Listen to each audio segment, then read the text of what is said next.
Repo rate और 2 यहाँ पर PLR और बेस रेट। अब समझिए CRR और SLR क्या होता है। देखिए अगर बैंकों के पास पैसा रहेगा ना तो ब्याज दर, वो बैंक चाहेंगे सब कि इसको कैसे भी ब्याज कमाओ, धड़ाधड़ जनता को ससुरा कैंप लगा देगा सब सड़क के किनारे, आओ आओ कर्जा ले जाओ, कर्जा ले जाओ, हमसे ले जाओ, हमसे ले जाओ, क्योंकि ले जाएंगे तो देंगे उसको। अब सरकार चाहती नहीं है कि किसी को बैंक से कर्जा दिया जाए, इसलिए सरकार कहती है बैंक वालों से कर्जा मत देना उसको। आपसे चुनाव में कहते हैं खूब कर्जा देंगे हम, एकदम 1.25 लाख करोड़ सबको दे देंगे यहाँ पर। अब सरकार की भी मजबूरी, आपको पैसा दे देगा तो आप महंगाई बढ़ा देंगे वहाँ पे। वेनेजुएला का देखिए नोट छाप के गरीबी दूर करने निकला था, बर्बाद हो गया वहाँ पर वेनेजुएला। तो सरकार चाहती है ना कि ससुरा एक काम करते हैं, बैंके का कमर तोड़ देते हैं कि न रहेगा बांस और न बजेगी बांसुरी, क्योंकि बैंकवे के पास पैसे का बैंके में डाका डाल देते हैं। तो RBI कहती है रे बैंक वाला, तुम लोग कब शटर डाउन करके भाग जाएगा सब नीरव मोदी की तरह, कोई ठीक नहीं है तुम लोग। SF marginal standing facility.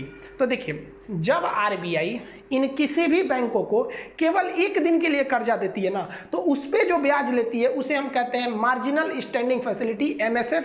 कहेगा कि 1 रात के लिए जो ब्याज लेती है उसे क्या कहते हैं, MSF। 2 से 14 दिन के लिए अगर ब्याज दी तो उसे क्या कहते हैं, रेपो रेट। जनरली सबसे ज़्यादा अगर बैंक लेते हैं सब तो रेपो रेट लेते हैं, क्योंकि बैंकों के पास ऑलरेडी इतना ग्राहकों का पैसा आते रहता है कि उन्हें लेने की जरूरत नहीं पड़ती है। कभी कभी खरमास वगैरह में लेना पड़ता है ताकि लोगों के पास उतना पैसा नहीं रहता है। तो 2 से 14 दिन, लेकिन 14 दिन से ज़्यादा के नहीं, यानी लॉन्ग टर्म के लिए अगर आपको पैसा चाहिए इन बैंकों को RBI से, तो RBI उस पे जो ब्याज लेती है लॉन्ग टाइम के ब्याज को, उसे कहते हैं बैंक रेट। ये रेट हमेशा चेंज होते रहते हैं, साल में ये 4 बार तो इनको चेंज होना फिक्स है, इसके करने लगती है। इसके बारे में आप कंप्लीट समझिए। देखिए हमारे देश में हम लोग को जब पैसे की जरूरत होती है तो हम लोग बैंकों के पास जाते हैं, चाहे वो SBI में जाइए, PNB में जाइए, बैंक ऑफ बड़ौदा, यूको, जितना भी आपको कमर्शियल बैंक में जाना है आप जा सकते हैं।